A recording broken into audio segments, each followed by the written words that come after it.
What's up, guys? It is Frankie here. Sorry that tonight's video is a little bit later than usual, but I had some friends over tonight, and so I was enjoying their company. I was following along with the game while they were over, which they must have thought was so weird, but I think they're used to it at this point for me. I saw somebody in the comments when I posted my September 2022 Yankee home run video. I saw somebody be like, "What? No rant tonight?" And there's no rant tonight. Like, I know the Yankees lost, but like, what do you want from me? We clinched the division. There really isn't anything to be angry over. Like, yeah, it stinks tonight that the Yankees lost on a night where the offense was pretty much dead, with the exception of Oswaldo, who it is amazing to me that Oswaldo has been here for what, a month? I've lost count of these, but he has not been here for very long, month and a half, whatever. And he already has had, it may even be less than that, and he already has had more impact this season on this team than Aaron Hicks. And that is ridiculous to me, how good this guy has been. But he's been such a treat, and tonight he had the home run, which tied up the game, and then the Orioles had the wild pitch in the seventh, which whatever. I mean, I guess if there's another complaint you can have is that Zach Britton and Clay Holmes both got hurt. Britton, it looks like that might just be it for him as a Yankee. Clay Holmes looks like he'll be ready for the ALDS, but it is just stunning to me that, and I think John Boy tweeted this out tonight, it's stunning to me that the Yankees bullpen guys heading into the playoffs are going to be Loizaga, Trevino, Wandy, Marinaccio, and Efros.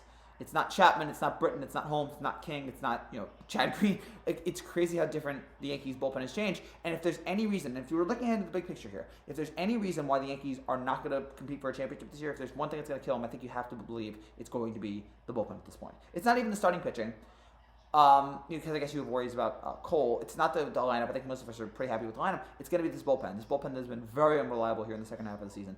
If there's anything that's going to kill this team, it's going to be that.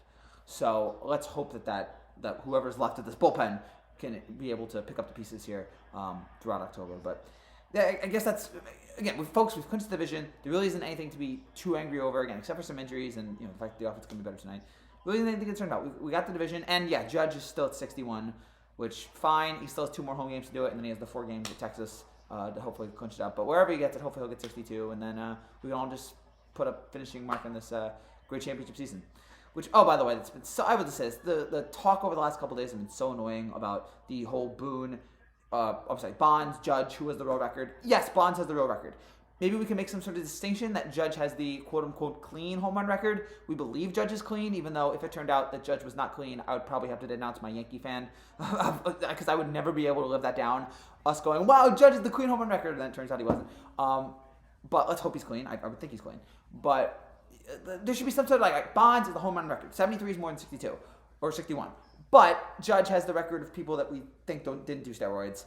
And Judge also has, would Judge and Maris have the record for guys who didn't apparently do steroids and also did it in a time when baseball wasn't segregated. So we can have that distinction in there. We should just make that distinction. But yeah, like the discussion over the last couple of days, that is the one problem with steroids, is that it's taken this great moment, this Judge hitting for 62, which should be an awesome moment. Instead, it's polarizing because people are like Bonds and steroids and all that. It's just, that's a problem with baseball's steroid era, is that it's messed up everything in a way that, I'm not mad at the players really.